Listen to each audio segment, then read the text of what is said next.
ஓம் நமச்சிவாய. ஏகதந்த கஜமுகா லோகபந்த நிஜகுணா நாகச்சந்த புஜபலா உமானந்த பாகிமாம். ஐந்து கரத்தனை யானை முகத்தனை இந்த இளம்பிறை போலும் எயிற்றனை நந்தி மகந்தனை ஞானக் கொழுந்தினை குந்தியில் வைத்து அடிபொட்டுகின்றேனே. இன்றைய நாளுக்குரிய திருமந்திரம் அது 4ஆம் தந்திரத்தில் ஆதார வாதேயம் எனும் தலைப்பில் 98வது பாடல். இந்த பாடலில் திருமூலர் அன்னையின் கருணையினால் என் கனிந்த பக்குவ நிலையை அடைந்து நான் கடவுளை கண்டேன் என்று தன்னுடைய சுகானுபவத்தை கூறுகிறார். இதோ அந்த பாடல். தனிநாயகனானோடு என் நெஞ்சம் நாடி இனி யார் இருப்பிடம் ஏழுலகு என்பர் பனியான் மலர்ந்த பைம்பொதுகை ஏந்தி கனியாய் நினைவது என் காரணம் அம்மையே.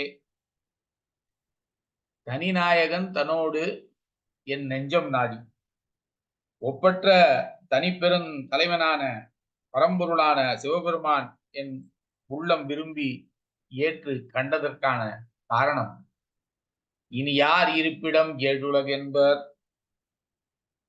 என் உள்ளத்தில் பரம்பொருளை கண்டதனாலே 7 உலகுகள் இருக்கும் இடம் எல்லாம் என் இதயமாக பறந்தது.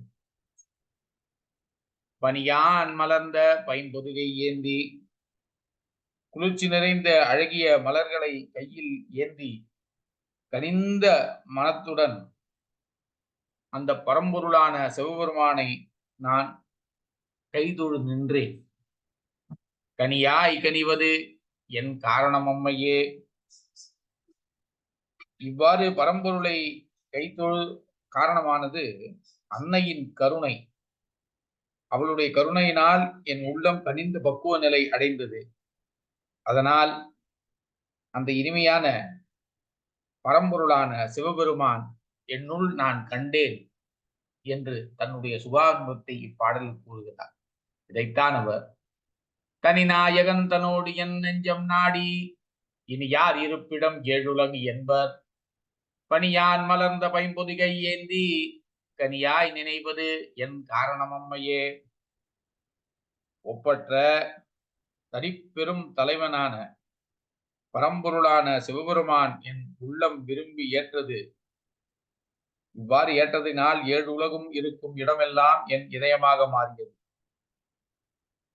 குளிர்ச்சி நிறைந்த அழகிய மலர்களை கையில் ஏந்தி கனிந்த மனத்துடன் அந்த பரம்பொருளான சிவபெருமானை கைதொழ காரணமானது என் அன்னையின் கனி, அதாவது கருணை.